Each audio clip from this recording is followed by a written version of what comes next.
Glória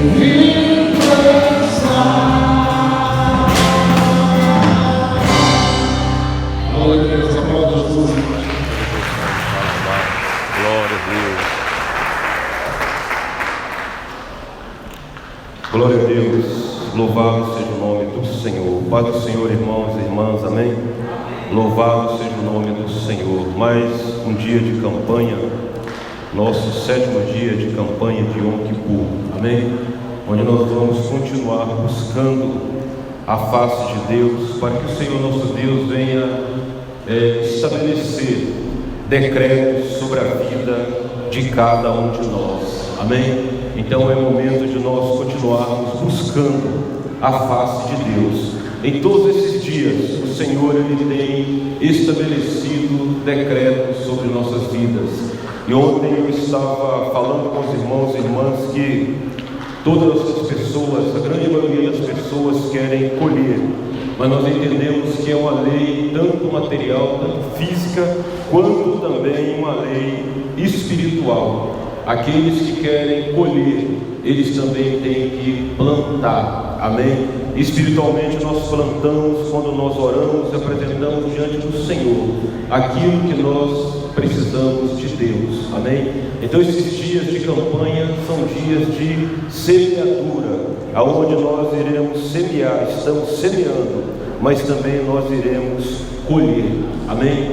Diga assim: eu vou plantar, mas também eu vou colher, amém? A palavra de Deus diz que aqueles que se aproximam de Deus, é importante que eles creiam que Deus existe e que Deus é abençoador daqueles que o buscam.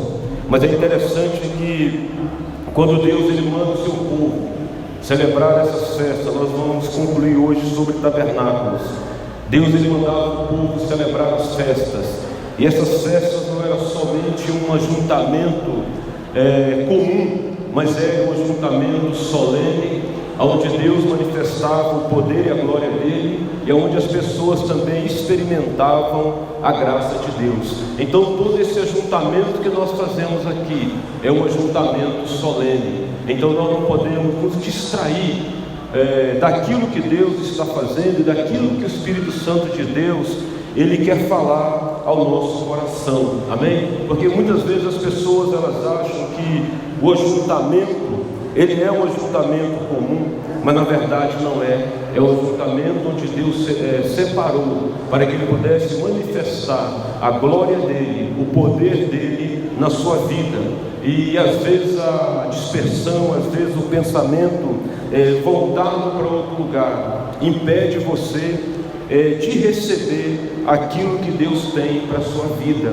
É interessante que a Bíblia ela fala que a fé vem pelo ouvir e ouvir a palavra de Deus. Todo mundo sabe disso, a grande maioria sabe disso, mas as pessoas não se atentam para isso.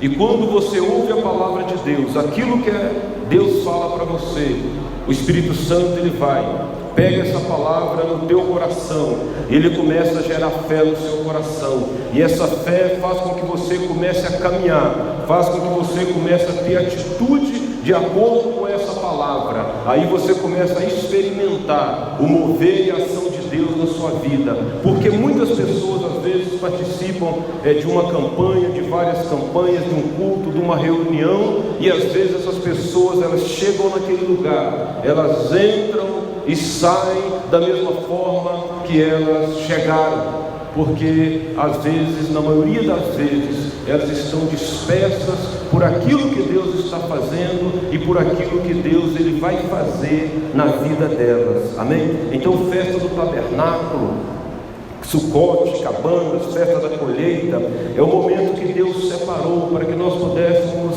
nos alegrar, para que o povo de Israel pudesse celebrar a proteção, a presença de Deus, o cuidado de Deus na vida deles. E durante essa celebração de reconhecimento daquilo que Deus havia feito, eles também podiam receber aquilo que Deus estava fazendo e aquilo que Deus iria fazer na vida deles. Hoje também não é diferente conosco. Quando nós nos reunimos aqui, nós celebramos aquilo que Deus fez. nós celebramos aquilo que Deus está fazendo, e também nós celebramos aquilo que Deus ele vai fazer na vida de cada um de nós, porque existem milagres, existem bênçãos que nós, eu e você, já recebemos. Existem coisas que Deus está fazendo nesse dia na sua vida, existem coisas que estão sendo feitas nessa semana na sua vida, mas existem coisas que Deus ele vai fazer na proximidade, nos próximos dias, nos próximos meses, nos próximos anos da sua vida. E é esse o objetivo dessa campanha de Yom Kippur, é você aproveitar esse momento onde os céus estão abertos, onde Deus está fazendo decreto, estabelecendo decreto, para que você possa pedir a Deus que Ele estabeleça decretos na sua vida. E esses decretos são decretos de bênção, de vitória, de prosperidade. Nós queremos isso, todos querem, mas às vezes nós não agimos de acordo com aquilo que Deus deseja que a gente age. E às vezes, como eu disse antes, a dispersão, o pensamento voltado para outros lugares, para o mundo da lua, ele impede você de entender, discernir o propósito de Deus para a sua vida, o propósito de Deus para você nessa noite e nesse lugar. Porque quando você decidiu sair da sua casa, participar dessa campanha, vir aqui nessa noite, é porque o Espírito de Deus, ele havia movido no teu coração, trago você até este lugar com um propósito de manifestar a glória dele na sua vida. Mas nós também não podemos deixar o tempo da visitação do Senhor passar. Quantas pessoas deixam o tempo da visitação do Senhor passar? A palavra diz que o Senhor Jesus, quando ele chega em Jerusalém, as pessoas recebem Jesus com ramos, com festas, e começam a glorificar a Jesus e dizendo: Hosana que vem em nome do Senhor, bendito que vem em nome do Senhor. E eles recebem Jesus com aquela alegria, com aquela festa. Aí quando passa 2 dias, Jesus ele sai de Jerusalém, e Jesus ele olha para Jerusalém e começa a lamentar, porque ele estava dizendo que aquelas pessoas não haviam aproveitado o tempo da visitação do Senhor. E o tempo da visitação do Senhor para a sua vida, para a minha vida, é esse momento que nós estamos aqui. Então vamos procurar entender aquilo que Deus tem para você. Existe um propósito de Deus para você nessa noite, nesse lugar, nesses 10 dias de campanha, porque algo Deus tem para você. É o tempo da visitação do Senhor para a sua vida. Então quando Deus ele leva Israel a celebrar as suas festas, tabernáculo, é porque o Senhor tinha o interesse de caminhar com aquelas pessoas, de manifestar a glória dele na vida daquelas pessoas. Olha Levítico capítulo 23, do versículo 39 ao 40, vamos abrir aí para que nós possamos ler a palavra do Senhor. Levítico capítulo 23, versículo 39 ao 40, glória a Deus. Levítico capítulo 23, versículo 39 ao 40. Glória a Deus.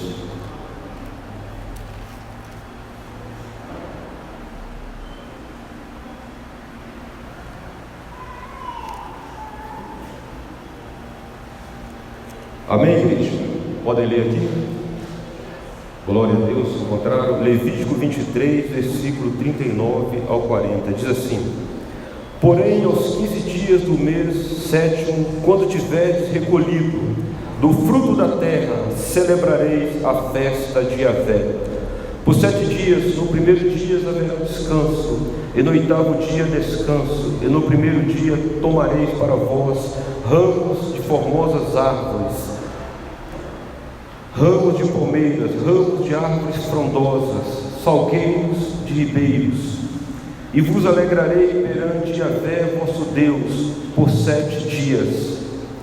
Aleluia. Então o Senhor ele manda o povo de Israel celebrar essa festa, e ele vai separar ali 4 elementos, 4 tipos de vegetais para que pudessem ser colocados nessa festa ao Senhor. Ele manda que eles pegassem essas folhas de árvore, esses frutos dessas árvores, para fazer a sua sucote, a sua sucá.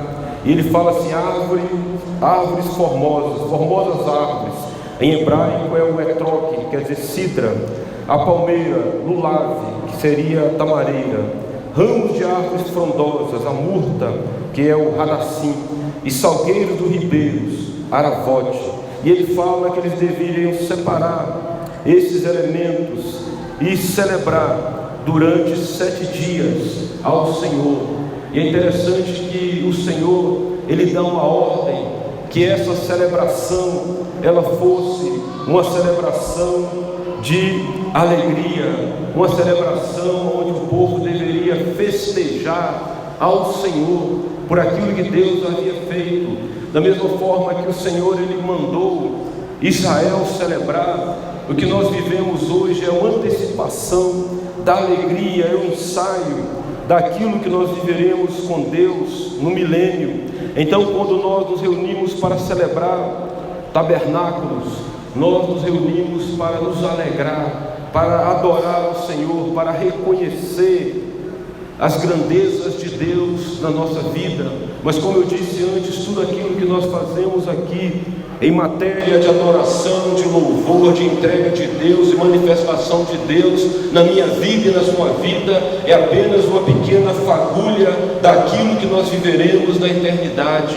O que nós vivemos hoje, o que você está vivendo hoje, é apenas um ensaio daquilo que se completará no milênio, no reino do Senhor. Então o Senhor, Ele começa a mandar o seu povo a celebrar essas festas, para mostrar que Deus é o Deus que gosta de alegria, Deus é um Deus que gosta de festa, e o seu povo também deveria viver em alegria diante do Senhor. E nós precisamos olhar também para essas festas dentro de uma visão, como eu disse antes, uma visão profética, e olhar também os aspectos proféticos dessas festas do Senhor, porque elas apontam para algo que Deus, Ele havia feito, e algo que Deus também Ele fez na própria vinda do Senhor Jesus Cristo, no próprio ministério do Senhor Jesus Cristo e na própria redenção de Jesus Cristo, o nosso Senhor. Então, quando nós celebramos essas festas, nós temos assim alguns objetivos. Um dos objetivos é lembrar daquilo que nos dá esperança. Quando nós nos reunimos para celebrar ao Senhor, nós estamos lembrando daquilo que nos dá esperança. E nós sabemos que dentro da realidade humana, quantas pessoas hoje, nesse dia, nos nossos dias, estão vivendo sem esperança, estão vivendo assim sem perspectiva nenhuma de futuro, de amanhã, de nada. E às vezes até mesmo nas próprias igrejas, quantos irmãos, quantas irmãs já disseram assim: olha, não dá mais, eu vou jogar a toalha, eu vou desistir, porque para a minha vida não tem mais jeito, acabou, eu vou viver dessa forma. Tem pessoas que até se acostumaram com aquela vida de derrota, de fracasso, a sua mente já se acostumou com aquela realidade e elas não têm mais esperança em mais nada. Mas quando nós celebramos a festa do Senhor, é para que nós possamos lembrar daquilo que nos traz esperança.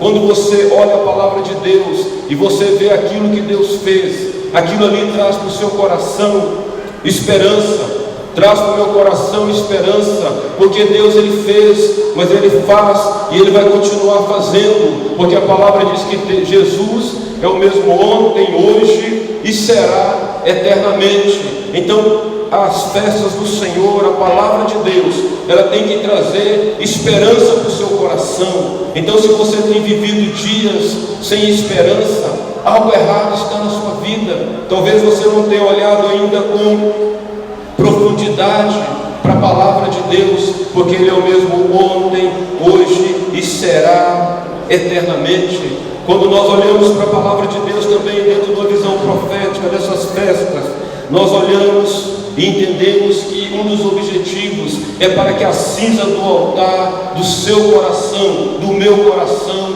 ele seja tirado. A palavra diz que quando Deus Ele mandou Moisés construir um tabernáculo no deserto para o Senhor, eles ofereciam todos os dias sacrifícios, e nos sacrifícios eles queimavam e sobrava aquela cinza sobre o altar. Quando havia o sacrifício, no outro dia, o sacerdote tinha que ir lá, limpar o altar, tirar a cinza do altar, para que ele pudesse ser usado novamente. Ou seja, tinha que haver uma limpeza, uma renovação daquele altar. Assim também acontece comigo e com você. Deus, Ele manda a cada um de nós, quando nós celebramos essas festas, é para que seja tirada toda a cinza do altar do seu coração, porque a Bíblia diz que o meu caminhar, o seu caminhar é de glória em glória. Nós olhamos para o passado, mas sempre numa perspectiva profética do futuro. Aquilo que Deus fez, aquilo que Ele está fazendo e aquilo que Ele vai fazer, Ele pode fazer na sua vida, na minha vida e na vida da humanidade. Assim a cinza tem que ser tirada do altar, a velharia tem que ser tirada do seu coração, o ontem tem que ser tirado do seu coração. Quantas pessoas têm vivido presas no passado? Mas aconteceu isso e isso, e não tem mais jeito, eu vivo assim por causa disso e disso. Mas isso é um grande engodo do Satanás, pois a palavra de Deus diz que o Senhor, Ele renova as nossas forças, Ele renova a nossa vida. A misericórdia do Senhor se renova a cada manhã. Mas não basta você saber disso somente na sua mente, no seu intelecto. Você tem que permitir que o Espírito de Deus, Ele entre no seu coração e retire essa cinza que está aí, para que o fogo do Espírito seja aceso no teu coração. Porque se a cinza estiver ali, não dá para ter fogo novo. O sacerdote, ele retirava aquela cinza para que o altar pudesse ser usado novamente. Assim também acontece com você, acontece comigo e deveria acontecer.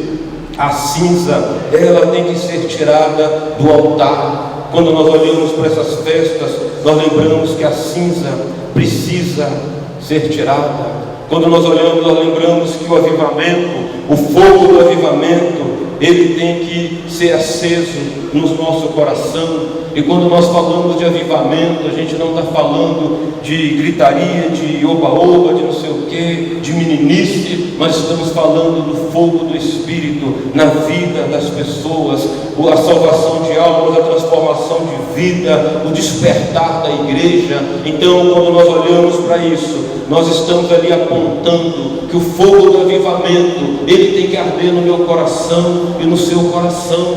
Você tem sentido o fogo do Espírito de Deus no seu coração? Você tem sentido o fogo de Deus pelas almas perdidas? Você tem sentido o fogo de Deus para adorar o Senhor? Tem sentido esse fogo no teu coração? Ou talvez você tenha vindo à presença de Deus simplesmente para vir, para participar de uma reunião, mas na verdade não é uma reunião, é um culto, é uma adoração, um momento de celebração, um momento do derramar do Senhor, um momento onde você recebe de Deus para a sua vida, e você também se entrega a Deus para a sua vida. E nós às vezes não nos percebemos isso, mas o avivamento, o fogo do avivamento, ele tem que agir no nosso coração. As festas do Senhor era também momento de despertar no nosso coração.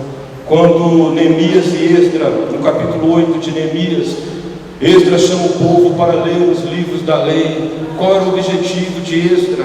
Era fazer com que o despertamento viesse no coração daquele povo. Eles já haviam vindo de uma vida de derrota, fracasso, 70 anos de cativeiro na Babilônia. Então Esdra, ele vai ler o livro da lei, ele vai ler a Torá, ele vai ensinar para que houvesse despertamento no coração daquelas pessoas. A palavra de Deus, ela tem que trazer despertamento no seu coração. Se você tem lido a palavra, ouvido a palavra, e ela não tem trago despertamento, ela não tem te acordado, ela não tem levado você a refletir como você tem vivido diante de Deus, pode ter certeza de uma coisa: tem algo errado na sua vida. A palavra de Deus, ela tem que trazer despertamento. Neemias e Esdra, eles estavam querendo ali, o objetivo ali era trazer despertamento. Desperta, tu que dormes, e o Senhor o esclarecerá. Amém? Tem que haver um despertamento. A nossa fé, ela é acordada, ela é levantada através da observação da palavra do Senhor. Desperta, tu que dorme. quando eles celebravam a festa, era uma festa de alegria, de adoração, momento de entrega a Deus, de celebração, de gratidão, era momento de regozijo. O próprio apóstolo Paulo, ele fala: regozijai-vos sempre no Senhor, regozijai-vos, alegrai-vos no Senhor. Nós temos que nos alegrar no Senhor.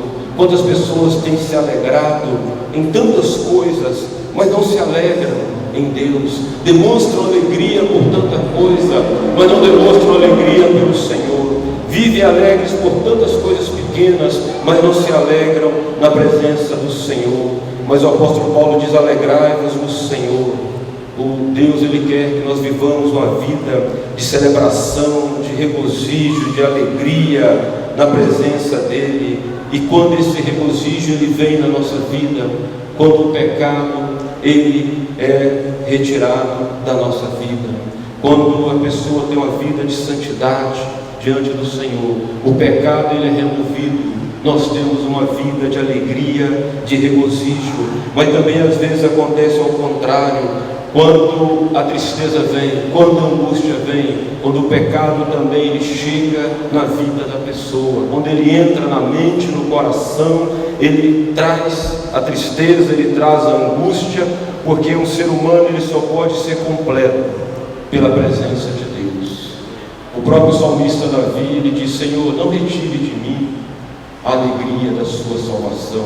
O salmista Davi também ele diz: assim como a corça suspira pela corrente das águas, por ti, ó Deus, suspira a minha alma.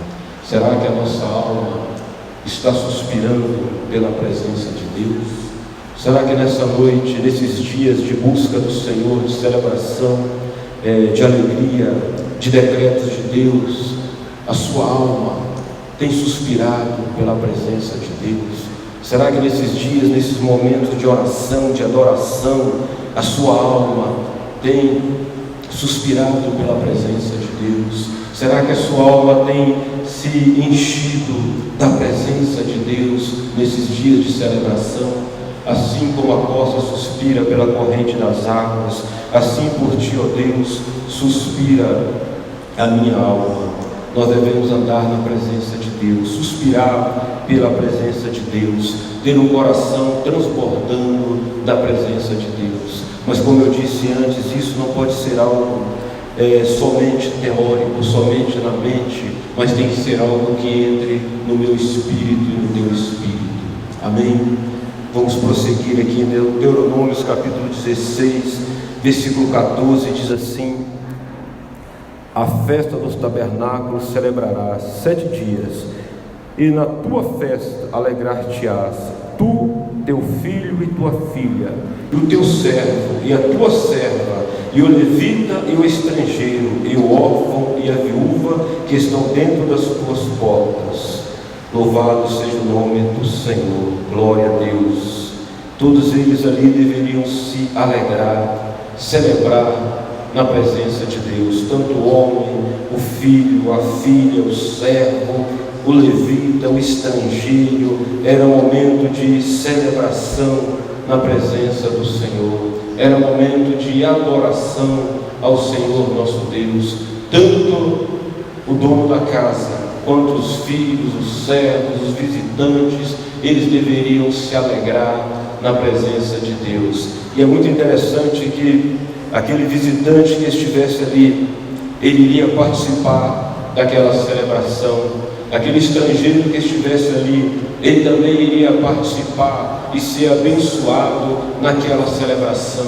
Isso para nós chama muita atenção, porque quando chega um visitante na casa do Senhor, quando chega um visitante na igreja, ele também participa das bênçãos que nós recebemos de Deus, e nós também abençoamos a vida daquele visitante com a presença de Deus, com o fluir de Deus nas nossas vidas. Ou também pode acontecer o contrário, nós podemos transmitir àquele visitante que está participando daquele momento de celebração coisas negativas. Podemos passar para eles a falta de fé, podemos passar para eles a falta de reverência, podemos passar para eles a falta de atenção, o desprezo pela palavra de Deus, o desprezo por Deus. Mas podemos fazer também o contrário, levar a essas pessoas, o estrangeiro, o visitante, o órfão, a viúva, ao mesmo nível de glória e excelência que eu estou vivendo diante do Senhor. Por isso, quando Deus ele manda celebrar aquela festa,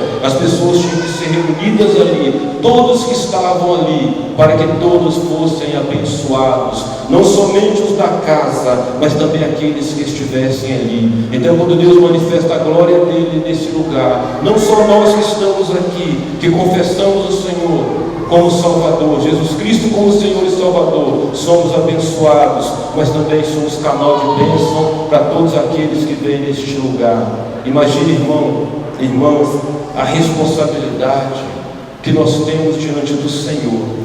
Imagine a responsabilidade que você tem diante de Deus, de ser bênção, mas como o Senhor Deus falou a Abraão vai, mas ser tu uma bênção. Então, quando Deus ele chama Abraão e manda Abraão peregrinar pela terra de Canaã, não só com o objetivo de ser abençoado, mas também que Abraão fosse um canal de bênção. Assim também é você.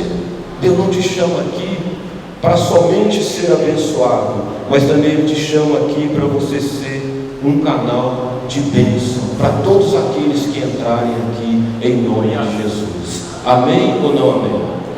Amém. Você é canal de bênção.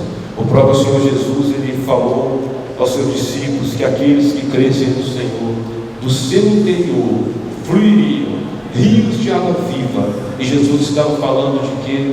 Do Espírito Santo de Deus. Então o Espírito fluiria como rios de água viva do interior daqueles que creem no Senhor. E nós sabemos que a água, ela é vida. Por onde a água passa, ela traz vida, ela traz alimento, ela traz restauração, ela traz limpeza, ela modifica a realidade. Se você tem água, você transforma o deserto numa terra produtiva. Se o Espírito habita em você, você passa a ser uma terra produtiva, você passa a ser uma vida produtiva, a igreja passa a ser uma igreja produtiva, o reino começa a se manifestar através da sua vida, porque o Espírito flui em você como rio de água viva, e aonde tem água, tem vida. E nós olhamos aqui para esse texto, como nós falamos anteriormente, o Senhor ele manda separar 4 espécies descritas lá em Levítico 23, e nós vamos ver aqui esses 4 elementos. Eram elementos que os sacerdotes, eles no dia da festa de tabernáculo, eles faziam 3, vamos dizer assim, 3 caminhadas, 3 procissões, um grupo, iam para os lugares, para o campo, e pegavam esses elementos para celebrar, para a celebração do tabernáculo. Outro grupo descia ao poço de Siloé, e pegava uma bacia d'água e trazia para o templo. E aí eles pegavam essas plantas, juntavam, faziam um pequeno buquê para celebrar o Senhor.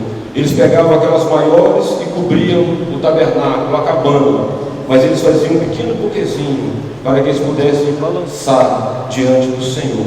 E nós vamos ver aqui esses 4 elementos. O primeiro elemento é chamado de etrogue, que é a cidra. E essa cidra era segurada na mão esquerda do sacerdote. Ele segurava na mão esquerda e ele balançava. E essa cidra, ela simboliza a beleza de Jesus Cristo. E esse fruto que ela produzia, nós entendemos também que era o fruto que o próprio Senhor Jesus Cristo, ele produz.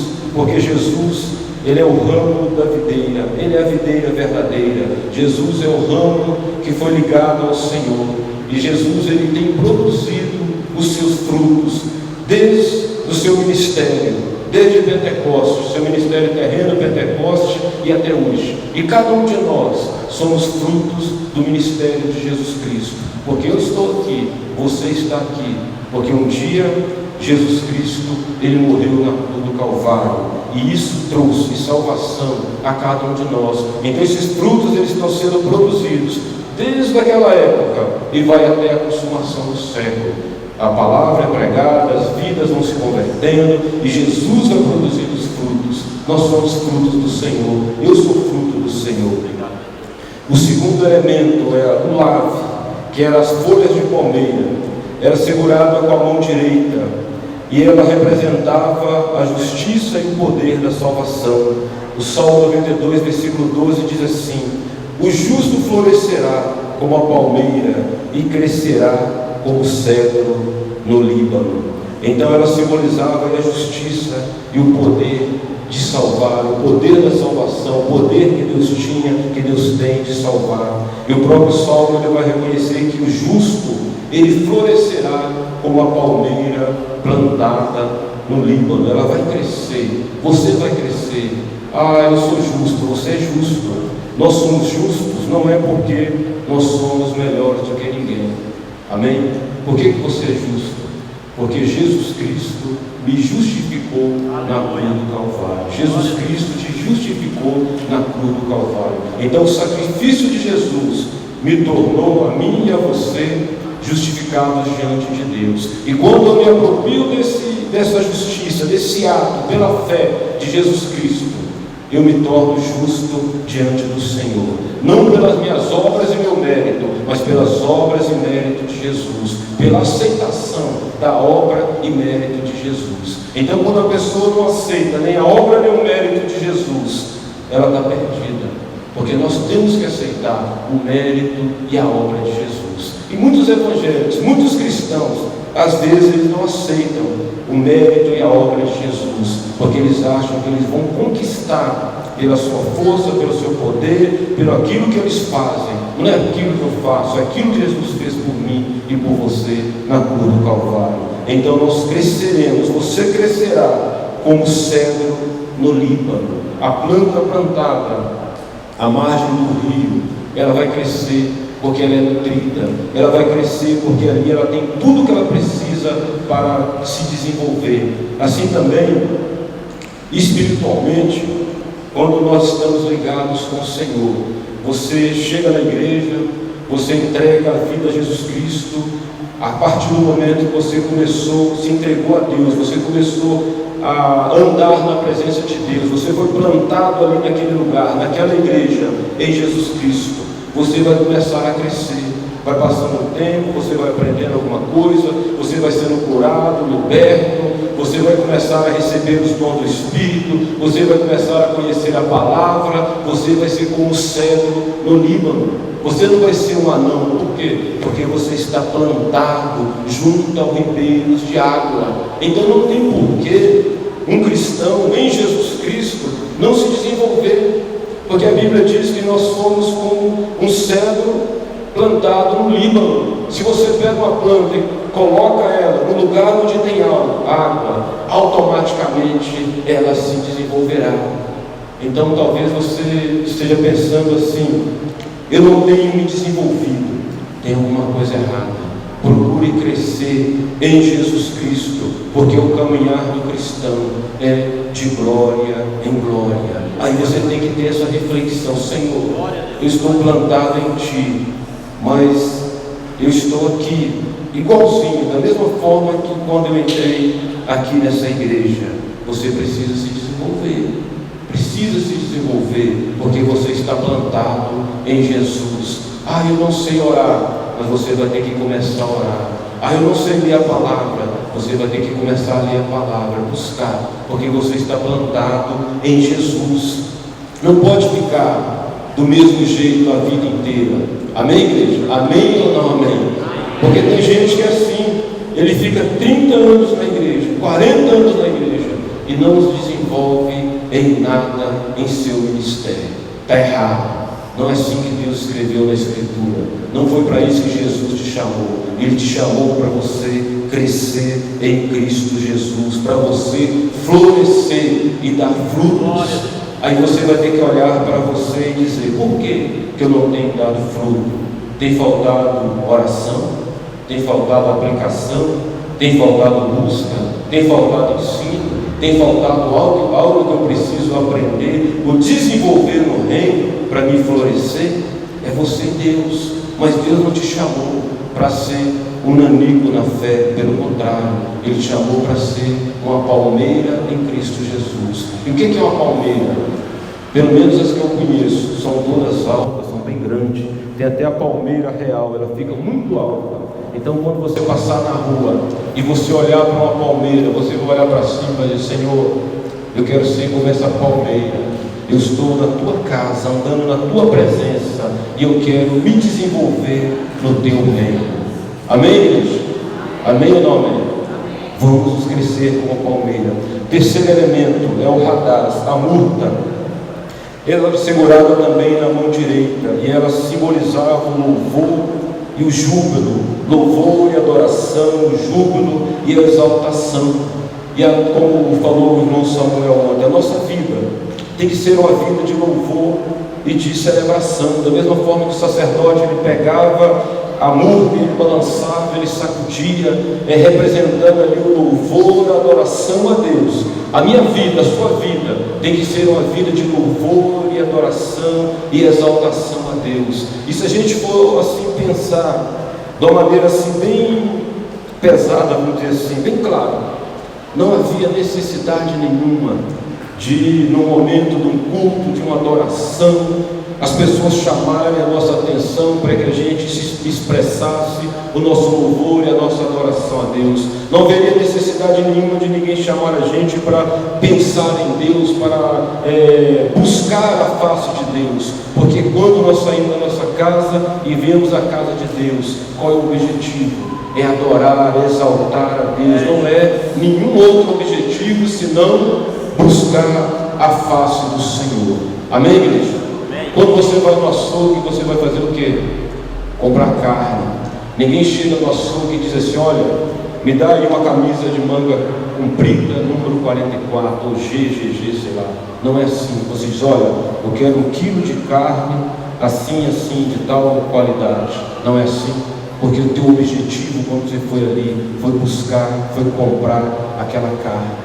Então, quando nós nos apresentamos à presença do Senhor, nós temos que ter um objetivo de adorar, de exaltar, de buscar a face de Deus, porque aqui não é um lugar, outro lugar, senão a casa do Senhor. Então o sacerdote ele segurava aquela murta, o radaz, pela mão direita até a minha esquerda, e balançava ali em sinal de júbilo, de alegria ao Senhor. O quarto elemento é o aravote, que era o salgueiro também, que era juntado, que era segurado com a mão direita, e ele simbolizava a humildade de Cristo, o servo sofredor. E com esses quatro elementos eles iam ali juntando, e eles começavam, o sacerdote, eles balançavam aqueles elementos ali, iam recitando bênçãos, iam falando em bênçãos, iam adorando ao Senhor, iam exaltando o nome do Senhor, e ali eles sacudiam aquilo ali para todos os lados, para frente, para trás, embaixo, em cima, e fazia ali aquele movimento, e esse movimento ele fazia com que a multidão também, segurando aqueles elementos, eles começavam a balançar, e aquilo ali produzia até mesmo vento. Se você pegar aqui um monte de plantas, folhas, e começar a balançar, o que você vai fazer? Você vai fazer um vento, vai ventar. E a palavra de Deus diz que o vento é o ar, é o Espírito Santo de Deus. O vento é o Espírito de Deus. Então, quando toda aquela congregação, juntamente com o sacerdote, começava a balançar aquelas folhas, o vento começava a soprar. E ali eles tinham ali, profeticamente, era ali também, simbolizava o movimento, o mover do Espírito de Deus. Assim também hoje, quando nós aqui, profeticamente, começamos a nos movimentar no Senhor, em Espírito, nós estamos ali profeticamente chamando, buscando o fluir do Espírito Santo de Deus, porque o Espírito, ele já habita dentro de cada um de nós, mas o habitar é diferente do fluir do Espírito. Você pode saber que num determinado lugar existe ali, embaixo da terra, uma mina d'água, mas você saber que aquela mina está ali, não significa que a água vai sair e vai fluir em cima da terra. Para que aquela água venha fluir, ela venha subir, há necessidade de atitude das pessoas. Elas têm que cavar e fazer com que aquela água saia lá de baixo e flua na superfície da terra. Assim também é o Espírito de Deus, para que ele venha fluir na nossa vida, na sua vida, nos nossos dias, nessas noites, nesses dias de campanha. Há necessidade do seu movimento, há necessidade do seu agir, da sua busca, porque o Espírito está dentro de você. Aí às vezes você olha os pastores aqui orando, indo para lá, indo para cá. Qual o nosso objetivo? É profeticamente que o Espírito, ele venha se manifestar, porque ele já habita dentro de nós, mas ele precisa fluir, e para ele fluir, tem que haver uma atitude da minha parte e da sua parte. Nós não podemos ficar apáticos, parados, estabilizados ou então distraídos na presença do Senhor, porque o Espírito, ele já habita em mim, ele habita em você, mas agora ele precisa fluir, ele precisa sair, ele precisa transbordar na nossa vida. Aí quando ele começa a fluir, ele começa a transbordar, aí você vai ver as maravilhas de Deus, a operação de Deus. Vai ser pessoas falando em língua estranha, pessoas caindo no chão, outras sendo arrebatadas no Espírito, outras recebendo revelações de Deus. Isso aí não vai ser só na vida do pregador, do pastor ou de quem está dirigindo. Isso aí vai acontecer na vida de toda a congregação. Como dizem Atos dos Apóstolos, cerca de 120 pessoas buscando ao Senhor em Pentecoste, e todos foram cheios do Espírito Santo. Não diz que foi um, nem dois, nem três. Todos foram cheios do Espírito Santo de Deus, porque eles estavam ali se movimentando no Espírito, buscando o fluir do Espírito de Deus na vida de cada um deles.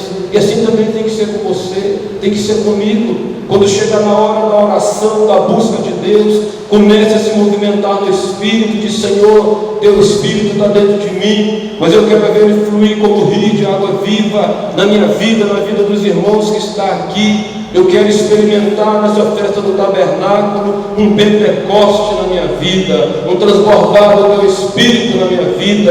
Eu quero experimentar isso que a tua palavra diz. Eu quero experimentar isso que esse pastor está falando. Eu quero experimentar isso que eu já vi os pastores falando. Eu quero ver o fluir do Senhor na minha vida, porque eu recebi o Espírito, mas eu quero a manifestação dos dons, eu quero a manifestação do Espírito. Isso é promessa para mim, para você, para os nossos filhos, para todo aquele que clamar ao Senhor.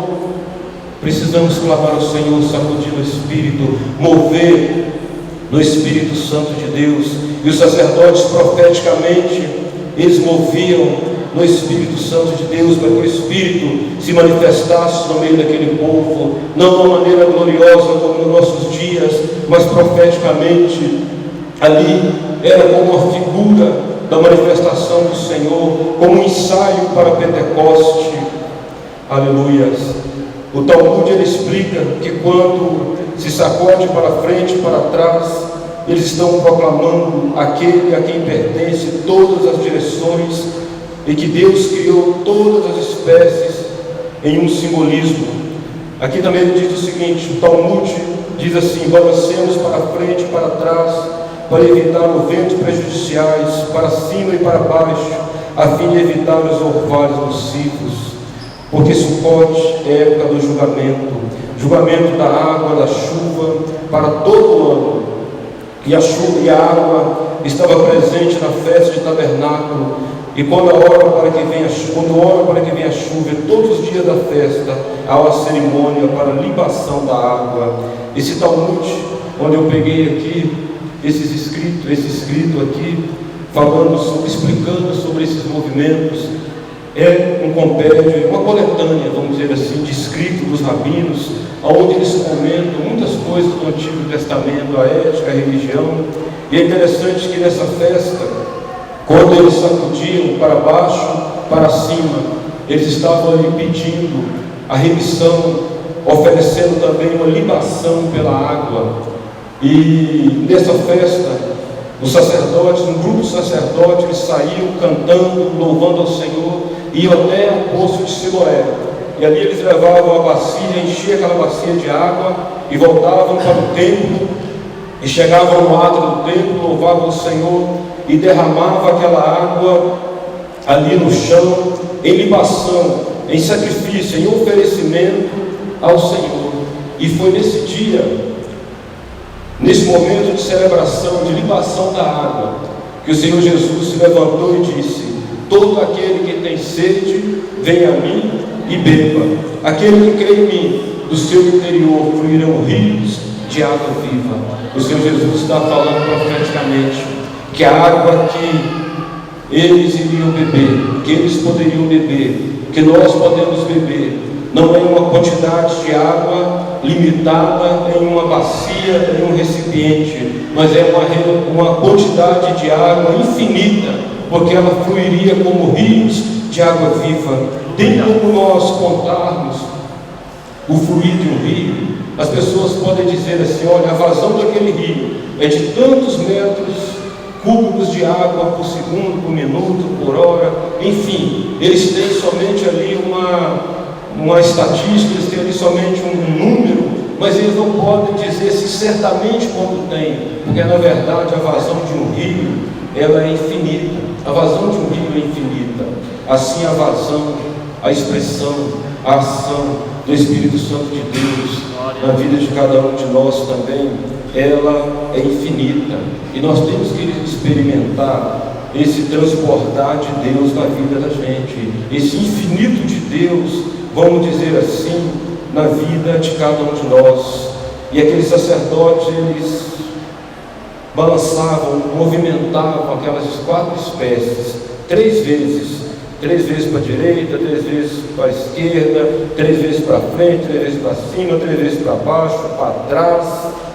Eles faziam isso, porque essa festa, a festa de tabernáculo, era um decreto solene de Deus. Deus havia mandado eles celebrar as festas das nações, e era uma obrigação para os judeus. Vamos abrir aí nossas Bíblias, sua Bíblia, em Zacarias capítulo 14, versículo 16.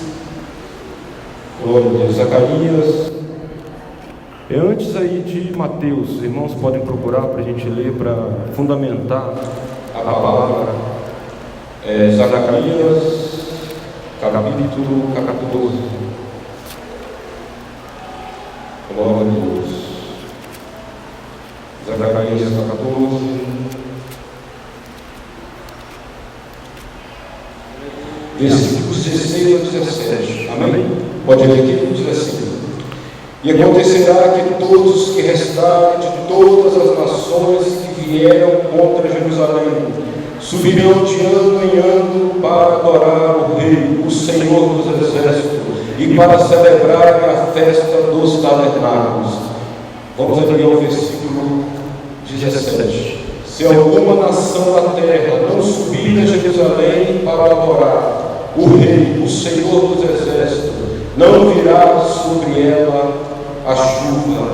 Aleluias. Aqui o Senhor ele fala através do profeta Zacarias, no final dos tempos, onde as nações se reunirão contra Israel, mas as nações vão ser derrotadas.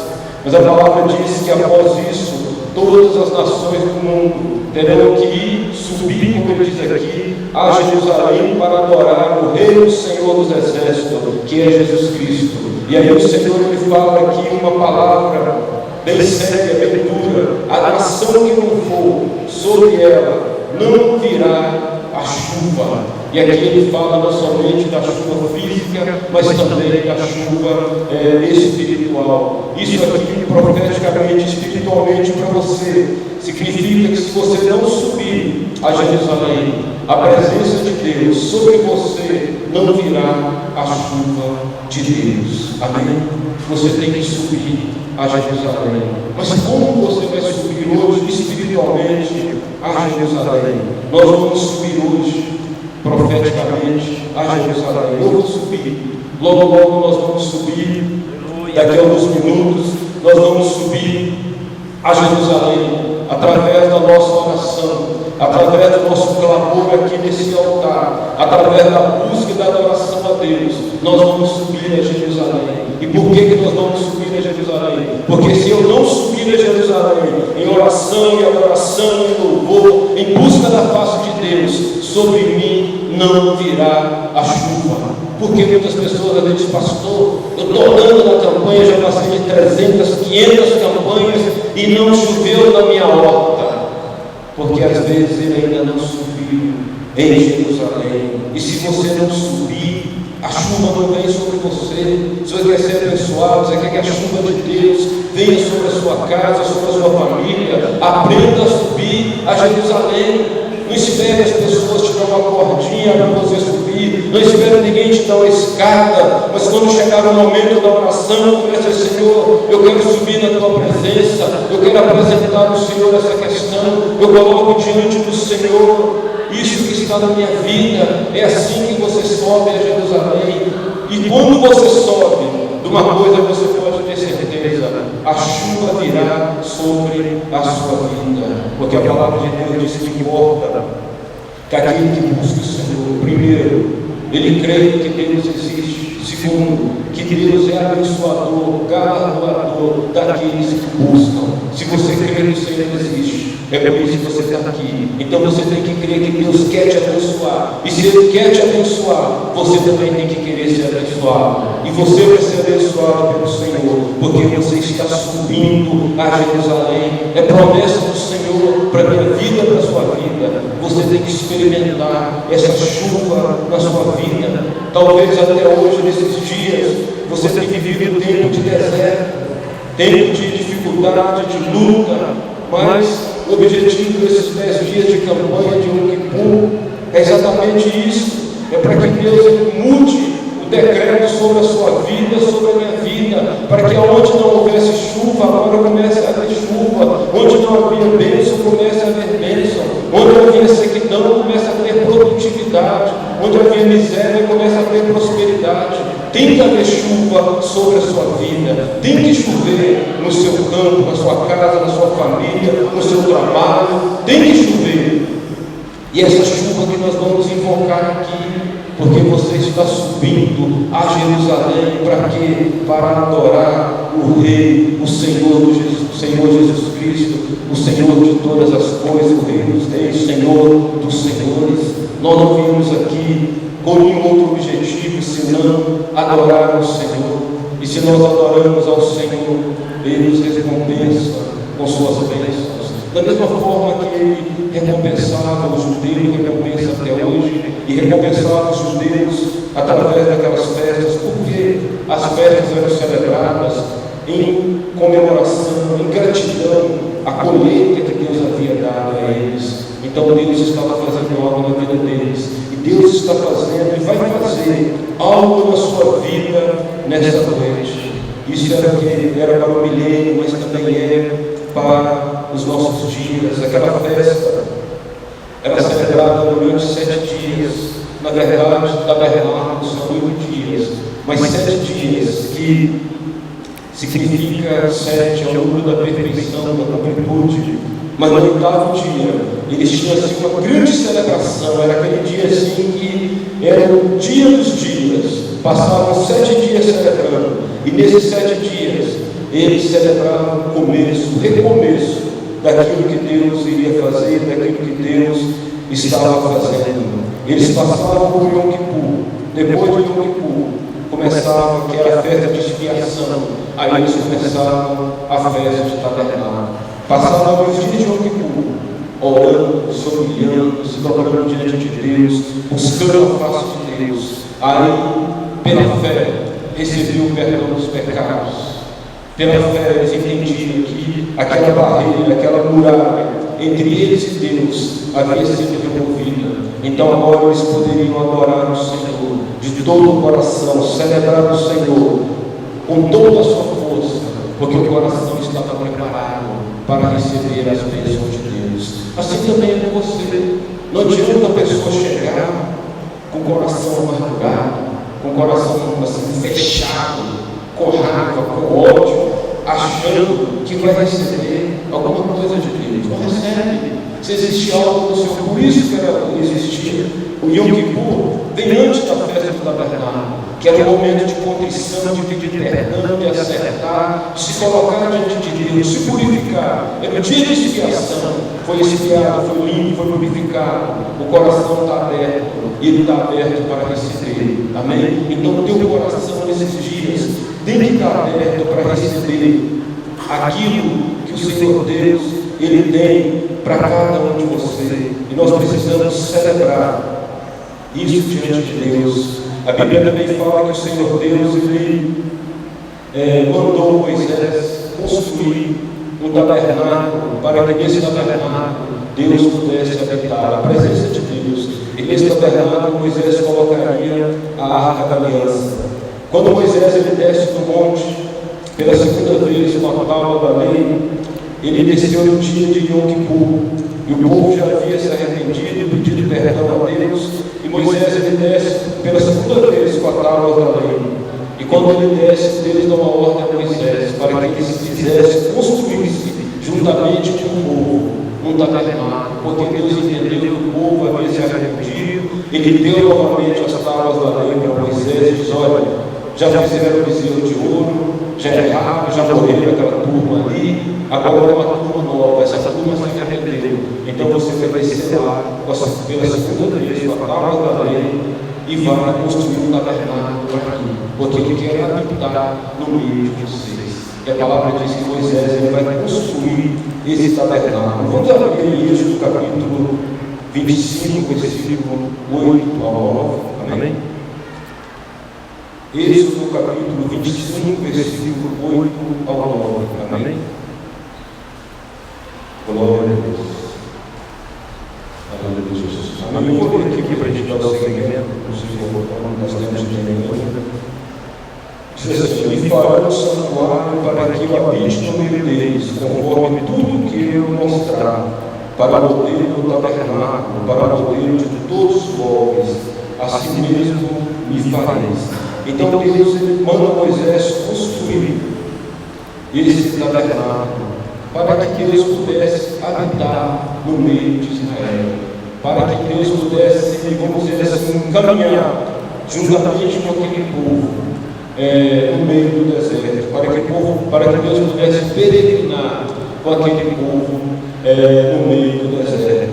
Quando o povo havia feito, logo quando eles saíram do Egito, aquele bezerro de ouro, é porque o povo ainda não tinha entendido que o Deus vivo não pode ser representado por imagem, nem daquilo que está na terra, nem embaixo da terra. Mas enfim, Deus vai mandar Moisés construir esse tabernáculo para que ele pudesse habitar no meio do povo, porque é vontade de Deus habitar no meio do povo, é vontade de Deus ter comunhão com cada um de nós, é vontade de Deus caminhar com você. E é interessante que em Gênesis, quando Deus ele faz o homem, a Bíblia fala que o Senhor, todo dia na virada, toda tarde na virada do dia, o Senhor ia ali e falava com Adão e com Eva, ele conversava com eles, ele se apresentava a ele. Mas nós sabemos da história, não pecou, enfim.